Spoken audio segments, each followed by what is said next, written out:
قرآن مجید میں ہے ان اللہ لا یستحی من الحق، کہ اللہ تعالیٰ حق بات بیان کرنے سے حیا نہیں کرتے۔ حدیث میں بھی بعض ایسے مسائل کو اللہ کے رسول نے بیان کیا ہے صلی اللہ علیہ وسلم نے جو بظاہر حیا کے خلاف ہیں، مگر اس لیے بیان کیا کہ اگر آپ صلی اللہ علیہ وسلم بیان نہ کرتے تو لوگ ان بے شرمی کے کاموں میں مبتلا ہو جاتے۔ اسی وجہ سے میں بھی یہ ہمت کر رہا ہوں کہ ایک اور ایسا گناہ جو جس میں لوگ مبتلا ہیں اور وہ ہے حیا کے خلاف، مگر ہے بہرحال شریعت کا مسئلہ اور لوگ اس میں گناہ میں مبتلا بھی ہیں، اس لیے بتانا ضروری ہے۔ وہ یہ ہے کہ لوگ شادی کے بعد بھی آج کی نوجوان نسل زوجہ سے، بیوی سے غیر فطری طریقے سے ہم بستری کرتے ہیں۔ انٹرنیٹ پہ بیہودہ فلمیں دیکھتے ہیں تو جو چیز انگریزوں کی دیکھ رہے ہیں کہ ان کا کلچر آہستہ آہستہ میڈیا کے ذریعے ہمارے معاشرے میں بھی آ رہا ہے۔ اللہ کے رسول صلی اللہ علیہ وسلم نے لعنت فرمائی ہے، ایک روایت میں ہے کہ اللہ اس کی طرف دیکھے گا نہیں کہ جو اپنی زوجہ سے پچھلے راستے سے ہم بستری کرے گا۔ یہ بیماری بھی، یہ گندگی بھی لوگوں میں پھیلتی جا رہی ہے، خاص طور پہ جن کو لڑکوں سے بدفعلی کی عادت پڑ جائے تو وہ زوجہ سے فطری راستے سے ہم بستری نہیں کرتے۔ اللہ نے فرمایا کہ نساؤکم حرث لکم، یہ جو تمہاری زوجات ہیں، بیویاں ہیں، یہ نسل بڑھانے کے لیے ہیں، تو اسی راستے میں انسان اپنی خواہش کو پوری کر سکتا ہے جس راستے سے نسل بڑھتی ہے۔ اس کے علاوہ کسی اور راستے سے اپنی خواہش کو پورا کرنا یہ حرام ہے، گناہ کبیرہ ہے، گندگی ہے۔ ہمارے پاس کیسز آتے ہیں، ایک پاک دامن لڑکی کی شادی ہوتی ہے، لڑکا بھی بظاہر بڑا نیک، لیکن کیا ہے، لڑکا چونکہ ٹھرکی ہوتا ہے، شہوت کا درندہ ہوتا ہے، تو وہ یہ نہیں دیکھتا کہ میں اپنی بری خواہش مٹانے کے لیے میں اپنی زوجہ کو غیر فطری طریقے پر مجبور کیسے کر سکتا ہوں، تو مجبور کرتا ہے پھر اپنی بیوی۔ اس میں جو عورتیں زیادہ پاک دامن نہیں ہو، نیک نہ ہو، یا ان کو یہ ڈر ہو کہ طلاق ہو گئی تو ہم کہاں جائیں گے، وہ پھر اپنے شوہر کے ساتھ اسی غیر فطری طریقے پر آمادہ ہو جاتی ہیں، اور اس کا عذاب اور اس کا وبال یہ ہوتا ہے کہ کچھ دنوں میں ان کو بھی اسی کی لت پڑ جاتی ہے۔ انسان جب بھی کوئی غیر فطری راستہ اختیار کرتا ہے، آخرت کا عذاب تو بعد میں، دنیا کا عذاب یہ آتا ہے کہ پھر اس کو لذت فطرت میں آتی نہیں ہے۔ تو جو راستہ اللہ نے رکھا ہے اس میں اس کو لذت نہیں آئے گی، وہ گندگی میں گھسنے کی کوشش کرے گا، اس کی بھی فطرت خراب ہو جاتی ہے، اور جس کے ساتھ یہ بدفعلی کی جائے اس کی بھی فطرت خراب ہو جاتی ہے، وہ بھی پھر کسی کے قابل نہیں رہتے۔ تو اپنے جان پر رحم کرنا چاہیے۔ ہم انسان ہیں، ہم درندے نہیں ہیں، ہم گھوڑے نہیں ہیں، ہم گدھے نہیں ہیں، ہم جانور نہیں ہیں، ہم انگریز نہیں ہیں۔ انگریز نے تو حیا اور شرم کی تمام حدود کو توڑ دیا ہے، وہ تو درندے بن چکے ہیں۔ ہم تو درندے نہیں ہیں، ہم تو حلال کھاتے ہیں، پاک صاف رہنے کی کوشش کرتے ہیں، تو ہم ان کی جو کلچر دیکھ کے ہم ویسے درندے بننے کی کوشش کیوں کریں؟ تو یہ بہت بڑا وبال ہے، بہت بڑی برائی ہے جو ہمارے معاشرے میں آہستہ آہستہ جڑ پکڑتی جا رہی ہے، اور اس سے بیماریاں بھی پھیلتی ہیں۔ غیر فطری طریقہ ہے، بیماریاں بھی پھیلتی۔ ایسے کیسز آتے ہیں کہ جناب وہ مرد مجبور کر رہا ہے بیوی کو، اور وہ بیوی جو ہے ساتھ نہیں دیتی تو پھر اس کو طلاق کی دھمکیاں دیتے ہیں، ایسے کیسز بھی آتے ہیں۔ اور یہ بھی آتا ہے کہ مرد جب اپنی بیوی کو غیر فطری طریقے پر مجبور کرتا ہے، بیوی آمادہ نہیں ہوتی، تو مرد پھر یہ دھمکی دیتا ہے کہ بھائی میری خواہش تو تم سے پوری ہوتی نہیں ہے، پھر میں دوسروں کے پاس جاؤں گا۔ تو یاد رکھیں، جس عورت کا شوہر یہ دھمکی دے اس کو کہ میں زنا کروں گا اگر تم نے میری خواہش پوری نہیں کی غیر فطری طریقے سے، تو عورت اپنے شوہر سے کہہ دے کہ جاؤ تم کہیں اور جا کے منہ کالا کرو، تمہاری فطرت میں گندگی ہے تو یہ مجھے گندا بنانے کی کوشش نہ کرو، تو اس کو زنا کرنے دیں، وہ اللہ آخرت میں اس سے بھگتے گا۔ ہر بیماری کا اللہ نے علاج رکھا ہے۔ اللہ کے رسول صلی اللہ علیہ وسلم نے فرمایا، صحیح بخاری کی حدیث، ما انزل اللہ من داء الا انزل له دواء، کوئی بیماری ایسی نہیں ہے جو اللہ نے نازل کی ہو اور اس کے لیے دوا نہ رکھی ہو دنیا میں۔ تو اگر کسی کو ایسی لت پڑ گئی ہے غیر فطری کام کی تو اس کو چاہیے کہ وہ اپنا علاج کرائے، ڈاکٹر سے بھی رابطہ کرے، اور سب سے بڑا علاج یہ کہ کچھ وقت صبر کرے گا، چھوڑ دے گا کچھ عرصے کے لیے، تو خود بخود آہستہ آہستہ صحیح ہو جائے گا۔ ایک آدمی شراب کا عادی ہے، ایک علاج تو یہ کہ ڈاکٹروں سے رابطہ کرے، بہترین علاج کے چھوڑ دے، کتنے دن تڑپے گا؟ ایک دن، 2 دن، 3 دن، 4 دن، 1 ہفتہ، 2 ہفتہ، بہت زیادہ سال ہو جائے گا نا، تو آپ خود بخود ٹھیک ہو جائے گا۔ سگریٹ کا عادی ہے، چھوڑ دے گا، تو کتنے لوگ ہم نے دیکھے ہیں دن میں 20 سگریٹ پیتے تھے، چھوڑنے پر آئے تو بالکل ایک دم چھوڑ دی انہوں نے، آہستہ آہستہ کر کے چھوڑ دی، لیکن تکلیف ہوئی مگر عادی ہو گئے۔ تو اب کسی کو یہ لت پڑ گئی ہے غلط کام کی، برائی کی، تو اس کا بہترین علاج یہ ہے کہ وہ اپنے آپ کو بدلنے کی کوشش کرے، ماحول بدلے، اور کچھ وقت صبر کرے گا تو اللہ اس سے یہ عادت چھڑا دے۔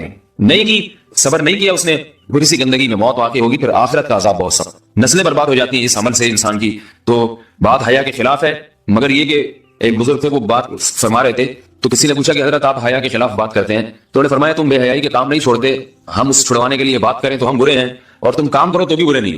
برائی کا کام کرنے میں برا نہیں بنتا، اور برائی کے خلاف بولنے والا برا بن جاتا ہے کہ دیکھو یہ کیسی باتیں کر رہے ہیں۔ تو وہی باتیں ہیں، اس لیے ہیں کہ یہ معاشرے میں یہ برائی پھیلتی چلی جائے گی، اور یہ ہماری اپنا کلچر نہیں ہے، یہ امپورٹ ہو رہا ہے، باہر یہ امپورٹ ہو رہا ہے، یہ وہاں میڈیا کے ذریعے آ رہا ہے۔ تو وہ چیزیں دیکھا نہ کریں اور ان لوگوں سے دور رہا کریں۔ ہمیں تو دین کا داعی ہو کے ان کو ہدایت پر لانا تھا، بجائے ہم ہدایت پہ چل کے دوسروں کو چلانے والے بن کے ان کے راستے پہ ہم نے چلنا شروع کر دیا۔ اللہ تعالیٰ ہمیں اب دیکھیں ان کے ہاں ایڈس کا مرض پھیل گیا ہے۔ آپ بتائیے یہ ایڈس کا مرض ہمارا ہے کیا؟ یہ بیماری ہماری ہے یا ان کی ہے؟ ہمارے یہاں بیماریاں ہیں، کھانسی ہے، نزلہ ہے، ٹھیک ہے نا، بلڈ پریشر ہے، شوگر ہے، یہ بیماریاں ہماری ہیں۔ کوئی اللہ کا شکر ہے گندی بیماری ہمارے یہاں نہیں ہے، جتنی گندگیاں ہیں وہاں سے آ رہی ہیں۔ ایڈس کا مرض وہاں سے امپورٹ ہوا ہے، وہ ایڈس کا مرض اسی بدفعلی کی وجہ سے پیدا ہوتا ہے، اسی سے جراثیم پیدا ہوتے ہیں، اور اتنا خطرناک مرض کے ایسے متعدی ایسے پھیلتا ہے۔ افغانستان میں ایڈس کا ریشو 0 تھا، 0۔ وہ جانتے نہیں تھے کہ ایڈس کا مرض ہوتا کیا ہے۔ جب سے امریکن آرمی، برطانیہ آرمی افغانستان میں آئی ہے، فوجی آئے ہیں، افغانوں میں ایڈس کا مرض پھیل گیا ہے، انہوں نے وہاں بدفعلیاں شروع کر دی ہیں۔ تو وہ تو حالانکہ ان کے لیے زنا کتنا سستا ہے نا ان کے لیے زنا، پھر بھی وہ لڑکوں کی طرف مائل ہوتے ہیں. تو اتنی گندگی، ایسا گندا جب انسان بن جائے پھر اللہ اس کے وجود کو برقرار نہیں رکھتے، اور رکھتے ہیں تو پھر آخرت میں سزا دینے کے لیے اپنے آپ کو ان گندگیوں سے بچانا چاہیے، حلال پہ اکتفا کرنا چاہیے. اللہ تعالیٰ ہمیں حلال پہ قناعت کی توفیق عطا فرمائے اور پاکیزہ لوگوں میں ہمارا شمار فرمائے. اگر شادی شدہ عورت 40 دن میں بھی ایک دفعہ، اچھا بھائی دیکھو یہ حیا کے خلاف مسائل جو ہے نا یہ اس چینل پہ نہ پوچھا کرو. مرد پر لازم ہے کہ کم سے کم 4 مہینے میں بیوی سے ایک دفعہ وہ لازمی ہم بستری کرے. تو اگر وہ 4 مہینے میں ایک دفعہ بھی نہیں کرتا تو پھر جو ہے وہ دیانتاً ذمہ دار ہوگا. اس بات کا خطرہ ہے کہ وہ گناہ گار ہو، کیونکہ حضرت عمر رضی اللہ تعالیٰ عنہ نے قانون بنایا تھا کہ 4 مہینے سے زیادہ کوئی بیوی سے دور نہ رہے. تو کم سے کم اتنا ہے لازمی. تو اس سے زیادہ بھی اگر کوئی مرد بیوی کے قریب نہیں آ رہا تو پھر وہ ظالم کہلائے گا شریعت کی نظر. حج کے دوران باقی ہر عورت اور ہر مرد کے حالات مختلف ہوتے ہیں. بعض عورتوں میں خواہش زیادہ ہوتی ہے، بعض میں کم ہوتی ہے. یہ نیچرل ہے، اس کا کوئی اس سے تعلق نہیں ہے کہ عورت کوئی بری ہے. بعض عورت میں یہ خواہش نفس بہت زیادہ ہوتی ہے، اس کی ریکوائرمنٹ بہت زیادہ ہوتی ہے، تو لوگ پھر مرد اس بیوی کو برا سمجھنا شروع کر دیتے ہیں، حالانکہ اس کا برائی اور اچھائی سے تعلق نہیں ہے. جیسے مردوں میں صحت کے لحاظ سے اور ان کے جو مینٹل ہیلتھ ہے اس کے لحاظ سے مردوں میں فرق ہوتا ہے، کسی میں خواہش بہت زیادہ ہوتی ہے، کسی میں کم ہوتی ہے. تو اس طرح خواتین میں بھی ہوتی ہے، بہت سی پاک دامن عورتیں ہوتی ہیں لیکن ان میں ڈیزائر بہت زیادہ ہوتی ہے.